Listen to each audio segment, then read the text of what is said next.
A very good morning to all of you. I hope you all are well at home. I am Shubham Sharma from RAKV School Botar. I hope you understood my first video of chapter 1. Now today I am going to continue from that chapter, that is chapter number 1. So students, please open the page number 3 and see activity number 2. देखिए students, पिछले video में हम लोगों ने यहाँ तक पढ़ लिया था, एक्टिविटी रीड किया था और हमारी सारी कंडीशंस इंक्लूड कर ली थी। ठीक है, आज हम लोग स्टार्ट करेंगे एक्टिविटी 2 से। देखिए एक्टिविटी का paragraph, take a flower pot, fill it with garden soil, sow a few seeds of beans and green grams. हमें क्या करना है बच्चों, एक फ्लावर पॉट लेना है और उसे क्या करना है, हमारे गार्डन की मिट्टी से फिल कर देना है और उसमें क्या करना है, कुछ बीन्स के सीड को लेकर उसके अंदर जो है क्या करना है, ऐड कर देना है और ग्रीन ग्राम्स के सीड्स भी जो है हम लोगों को उसके अंदर ऐड कर देना है। मतलब सॉइल के अंदर उसको इतने अंदर डाल देना है जैसे हम लोग ग्रो करवाते हैं। वाटर द पॉट रेगुलरली, और हम लोग को क्या करना है, रेगुलरली उसको पॉट को पानी देते रहना है। ऑब्जर्व आफ्टर अ वीक, और क्या करना है, एक वीक के बाद में उसको ऑब्जर्व करना है। Measure the growth of seedling, we will observe the difference in the growth of seedling.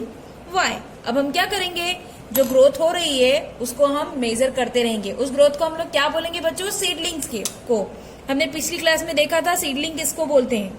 ठीक है, और वो सीडलिंग की ग्रोथ को हम लोग क्या करेंगे, मेजर करेंगे, तो हमें पता चलेगा कि ग्रोथ जो है अलग अलग जगह पर अलग अलग मिल रही है, मतलब कि ग्रोथ में कुछ डिफरेंस है। ऐसा क्यों हो रहा है बच्चों, तो ऐसा इसलिए हो रहा है क्योंकि हमने पिछली क्लासेस में पढ़ा था कि सारे सीड्स जो हैं वो एक जैसे ग्रो नहीं करते हैं। यहाँ देखते हैं हम, though the condition of growth of seedling were the same, yet both the sides did not grow equally well, this में due to the difference among the seeds. ये इसलिए हुआ है क्योंकि सीडलिंग की ग्रोथ तो जो है, हम लोगों ने सीड्स तो सेम लिए थे लेकिन सारे सीड जो है एक समान ग्रो नहीं करते हैं, जबकि हमने सेम कंडीशन दी है, लेकिन उनकी ग्रोथ में डिफरेंस होने के कारण जो है सारे सीड जो है वो सेम ग्रोथ को नहीं दे रहे हैं।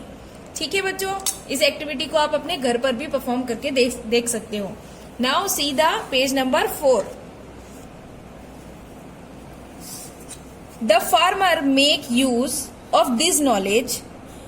क्या करते हैं फार्मर्स, जब फार्मर्स अपने सीड्स को ग्रो करवाते हैं कहाँ पर, लैंड में, तो वो इस बात का ध्यान रखते हैं कि सारे सीड जो है वो सेम ग्रोथ को नहीं देते हैं या ग्रोथ में सेम सीडलिंग को प्रोडक्शन नहीं देते हैं। इस चीज का वो ग्रोथ करवाने के समय जब खेती करते हैं तब वो इस चीज का ध्यान रखते हैं।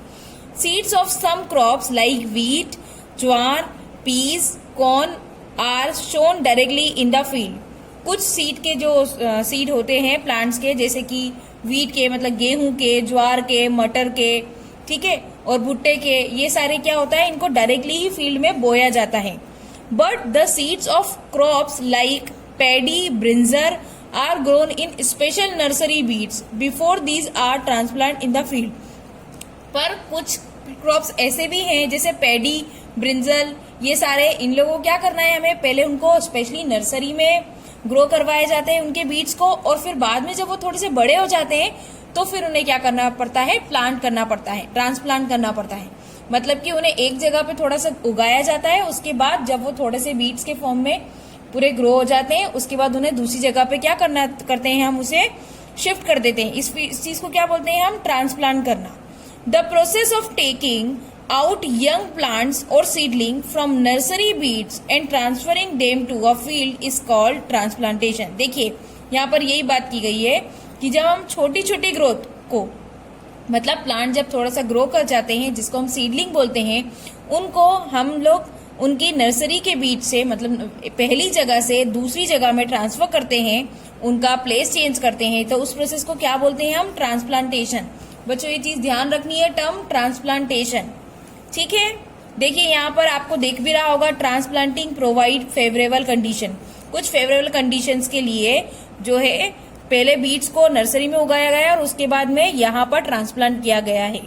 ठीक है बच्चों, When the young seedlings come out in the field, the farmer remove those which are not of healthy growth. जब सीडलिंग्स थोड़ी थोड़ी सी ग्रो करने लगती है, मतलब थोड़े थोड़े से सीड जो है ग्रो कर जाते हैं, तो फार्मर्स क्या करते हैं, उनको फील्ड से निकाल लेते हैं। किसको निकाल देते हैं? जो कि हेल्दी प्लांट्स नहीं होते हैं। मतलब कि जो सीडलिंग दिखाई देती है, जब हम ऑब्जर्वेशन करते हैं सीडलिंग्स की, तो हमें समझ में आ जाता है कि कौन सा प्लांट जो है हेल्दी होने वाला है और कौन सा नहीं। तो जो अनहेल्दी प्लांट्स होते हैं उनको क्या करते हैं फार्मर्स, उसको वहीं से फील्ड से निकाल देते हैं। ऐसा क्यों करते हैं?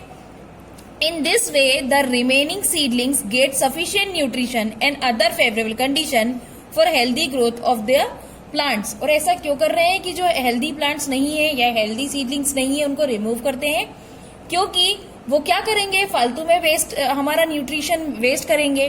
तो जब उन्हें निकाल देते हैं तो फील्ड में कौन से वो बचते हैं सीडलिंग्स जो सिर्फ हेल्दी हैं, और वो ही हेल्दी जो है प्लांट्स हमारे जो हैं, मतलब सीडलिंग्स जो हैं, वो प्रॉपर न्यूट्रिशन और सूटेबल कंडीशंस को गेन कर पाए। और जो खराब होते हैं वो हमें पहले ही निकाल दें, तो हमारा न्यूट्रिशन वेस्ट ना हो। इसके लिए फिर सारा न्यूट्रिशन किसको मिलेगा? जो हेल्दी ग्रोथ देंगे प्लांट्स, उन्हीं को मिलेगा। और जबकि अनहेल्दी को हम लोग रिमूव कर देते हैं। ठीक है बच्चों, नेक्स्ट देखिए, dispersal of seeds. Plants generally produce many seeds. If all the seeds were to grow near the mother plant, it would lead to an overcrowding of the young plant. All these young plants will not survive because they would not get enough light, food, water and space to grow. देखिए बच्चों, plant जो है वो क्या करते हैं, generally बहुत सारे सीड्स को प्रोड्यूस करवाते हैं, है ना। और वो क्या करते हैं, अगर सीड जो है अपने प्लांट, मदर प्लांट मतलब जिससे वो उगे हैं, अगर यदि वहीं पर गिर जाएं और वहीं पर ग्रो करने लग जाएं, तो वो क्या होंगे, एक दूसरे के ऊपर ओवरकम होते जाएंगे। मतलब एक दूसरे के ऊपर जो है ओवर ग्रोथ देने लग जाएंगे, नए नए प्लांट जो बनने वाले हैं। और ये प्रॉब्लम्स क्या करेगी, इसकी वजह से जब वो एक दूसरे के ऊपर ग्रो करेंगे, मतलब ओवरकम करेंगे, उसकी वजह से क्या होगा कि उनकी ग्रोथ जो है प्रॉपर सरवाइव नहीं कर पाएंगे, वो प्रॉपर ग्रोथ नहीं दे पाएंगे। और उसकी वजह से क्या होगा, जो है आगे आने वाला जो प्लांट है, मतलब आगे जो प्रोडक्शन होगा न्यू प्लांट का, वो हेल्दी नहीं होगा। ठीक है, तो इसकी वजह से क्या होगा कि पूरा जो प्रोडक्शन है वो क्या हो जाएगा, वेस्ट हो जाएगा। और उनको सारी चीजें भी नहीं मिल पाएगी, जैसे इनफ लाइट नहीं मिल पाएगी, फूड नहीं मिल पाएगा, वाटर नहीं मिल पाएगा और स्पेस भी नहीं मिल पाएगा। जैसे पिछले पैराग्राफ में हमने पढ़ा था कि जो अनहेल्दी प्लांट्स होते हैं हम उनको रिमूव कर देते हैं। क्यों? ताकि वो जो हमारा न्यूट्रिशन है, लाइट है, फूड है, वाटर है, उनको लेकर वेस्ट ना करे। लेकिन यहाँ पे क्या होगा, अगर ओवरकम प्लांट हो गए, एक दूसरे के ऊपर ओवर ग्रोथ देंगे, तो वो क्या करेंगे, हम ना तो सरवाइव कर पाएंगे और वो क्या करेंगे, फालतू में हमारी ये चीजों को भी वेस्ट करेंगे। क्योंकि उनको प्रॉपर, किसी को प्रॉपर लाइट, फूड, वाटर मिलेगा, लेकिन किसी को नहीं मिलेगा क्योंकि ओवरकम हुआ है इस वजह से। तो ये एक प्रॉब्लम क्रिएट हो सकती है।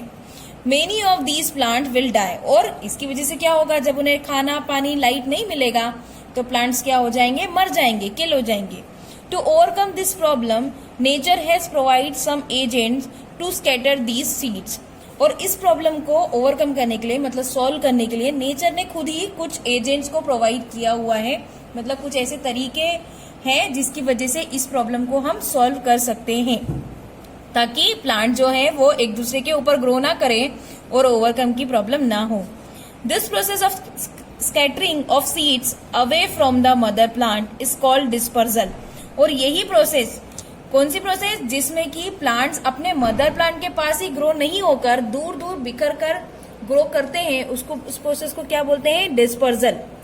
Dispersal of seeds occur in many ways. और ये डिस्पर्सल की जो प्रोसेस है, इनको हम अलग अलग तरीकों से देख सकते हैं या कर सकते हैं। पहला तरीका क्या है, बाय विंड, मतलब हवा के द्वारा। Seeds of some plants like cotton, madar, एच, drumstick are small, light and have wings or hairs. Therefore, these seeds are easily carried to distant place by wind. देखिए बच्चों, कुछ सीड्स ऐसे होते हैं जो हवा के थ्रू क्या कर सकते हैं, डिस्पर्सल हो सकते हैं। जैसे कि कॉटन, मडर, हिस्टेज और ड्रमस्टिक। ये सारे सीड जो हैं वो इतने लाइट होते हैं, मतलब हल्के होते हैं, छोटे होते हैं, और इनके ऊपर कुछ हेयर लाइक या विंग्स लाइक स्ट्रक्चर होते हैं, जिसकी वजह से क्या होता है, वो हवा के थ्रू अपने मदर प्लांट से दूर की तरफ उड़ सकते हैं और वो वहां उड़कर वहां बिखर जाते हैं और फिर वहां ग्रो करते हैं।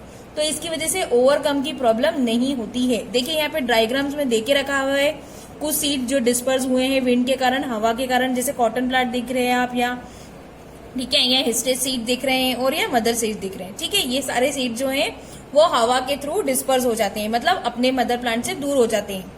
सेकेंड है बाय वाटर, वाटर के थ्रू भी जो है सीड्स जो है वो दूसरी जगह चले जाते हैं। वो कैसे होता है? The plants which grow along the bank of rivers, streams और sea disperse their seeds by the flow of water. कुछ प्लांट्स ऐसे होते हैं जो नदी के किनारे या नदी सीज के, सागर के किनारे ग्रो करते हैं।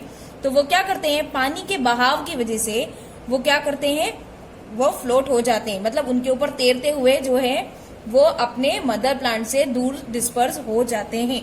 जैसे example, for example the seeds of coconut have fibrous outer coating and the seed of lotus have a spongy part so that they can easily float on water। जैसे कोकोनट का example दिया है, coconut के outer cover पर थोड़ा fibrous structure होता है, ठीक है, और जो लोटस है, लोटस के ऊपर स्पॉन्जी पार्ट होता है, ठीक है। इसकी वजह से वो लोग इजीली पानी के ऊपर तैर सकते हैं और इजीली जो है वो अपने मदर प्लांट से दूर स्कैटर्ड हो जाते हैं, ठीक है। यहाँ पे आपको दिख रहा है, देखिए सीड्स जो है वो वाटर की वजह से स्प्रेड हो रहे हैं, ये लोटस प्लांट से और कोकोनट प्लांट का एग्जांपल दिया हुआ है यहाँ, ठीक है बच्चों। Now see on page number 5, by animals, human beings and animal eat certain fruits and through away the seeds. Humans और एनिमल्स क्या करते हैं, कुछ फ्रूट्स को खाते हैं और सीड्स को दूर फेंक देते हैं। सम सीड्स हैविंग हुक्स और spikes stick to hairy skin of animals and clothing of humans beings and are carried away at different places, है ना। कुछ सीड्स में क्या होता है बच्चों की हुक लाइक स्ट्रक्चर होता है या फिर हैरी मटेरियल्स रहते हैं उनके आउटर कवर पे। उसकी वजह से क्या होता है कि वो एनिमल्स के ऊपर या ह्यूमन बींग्स के ऊपर जो है वो चिपक जाते हैं और उनकी वजह से वो डिफरेंट डिफरेंट प्लेस तक पहुंच जाते हैं, मतलब हमारे कपड़ों पे लग जाते हैं या कुछ जानवरों के हेयर्स के ऊपर चिपक जाते हैं और कहीं दूर जो है जाकर बिखर जाते हैं। Some fruits are eaten by animal and birds, but their seeds are passed away undigested and unharmed in their droppings। कुछ सीड्स ऐसे भी होते हैं जो एनिमल्स या बर्ड्स के थ्रू खा लिए जाते हैं, कुछ ऐसे होते हैं जो डाइजेस्ट नहीं हो पाते हैं, वो बाद में वैसे ही रिमूव हो जाते हैं या जगह जगह पे अपने ड्रॉपलेट्स के रूप में जो है वहीं ग्रो कर जाते हैं। Therefore they reach at different places। और इस तरह बच्चों अलग अलग सीड जो हैं वो अलग अलग प्लेसेस पे क्या करते हैं, ट्रांसफर हो जाते हैं। देखिए यहाँ पे दिखाई दे रहा है बर्ड ने कैसे कैरी किया सीड्स को, ठीक है। फिर यहाँ पर स्पेरी ग्रास जो है वो कैसे ग्रो हो रहा है, ठीक है। जेंथियम सीड जो है इसके ऊपर देखिए हैरी लाइक स्ट्रक्चर है, ठीक है। और यहाँ पर टाइगर नेल सीड है, उसके ऊपर हुक है। तो ये सारी चीजें जो है एनिमल्स और ह्यूमन बींग्स के ऊपर अटक कर दूसरे प्लेसेस पे ट्रांसफर हो जाती है। एंड फोर्थ हमारा है बाय एक्सप्लोजन ऑफ फ्रूट्स। जो फ्रूट जो है फटते हैं, मतलब पकने के बाद जब फ्रूट्स जो है वो पूरा खिलते हैं और फटते हैं, उसकी वजह से सीड जो है वो बिखर जाते हैं। Some fruits on drying burst open and explode. देखिए स्टूडेंट, जब फ्रूट जो है पक जाता है उसके बाद सूख जाता है तो वो बर्स्ट होता है और बर्स्ट होने की वजह से क्या होता है, सीड जो है वो एक्सप्लोड हो जाते हैं, मतलब सारी दिशाओं में फैल जाते हैं। As a result they are throw away with force in all directions. और इसकी वजह से जैसे ही वो बस्ट होते हैं, एक्सप्लोड होता है उनमें, तो क्या होता है, सीड जो है वो चारों दिशाओं में फोर्सफुली क्या होता है, स्प्रेड होते हैं, मतलब थ्रो होते हैं। For example the seeds of pea pod, example क्या दिया है, पी पॉड का एग्जाम्पल दिया है। And squirting cucumber scattered due to explosion, है ना। ये दोनों जो एग्जाम्पल दिए हैं इसमें क्या होता है, फ्रूट्स का एक्सप्लोजन होता है जिसकी वजह से सीड जो है वो अलग अलग डायरेक्शन में जो है स्प्रेड हो जाते हैं। देखिए यहाँ पर डायग्राम में भी दे रखा है, पी पॉड में पहले क्या हुआ था, ऐसे फली के अंदर सीड्स थे, लेकिन जैसे ही इसमें एक्सप्लोजर होता है तो क्या होता है, सीड जो है चारों दिशाओं में, चारों डायरेक्शंस में जो है वो क्या कर रहे हैं, एक्सप्लोर हो रहे हैं। और उसकी वजह से जैसे ही वो एक्सप्लोर होते हैं वहीं पे जब उन्हें फेवरेबल कंडीशन मिलती है, जैसे कि वाटर, न्यूट्रिशन, मिनरल्स, वो वहीं पर ग्रो कर जाते हैं। आई होप स्टूडेंट्स आज का आपको चैप्टर का वीडियो समझ में आया होगा। जब आप इसको डिटेल में एक बार और समझेंगे तो सारी चीजें वापस से समझ जाएंगे। ओके स्टूडेंट्स, हम नेक्स्ट क्लास के लिए नेक्स्ट दिन मिलेंगे। Bye students.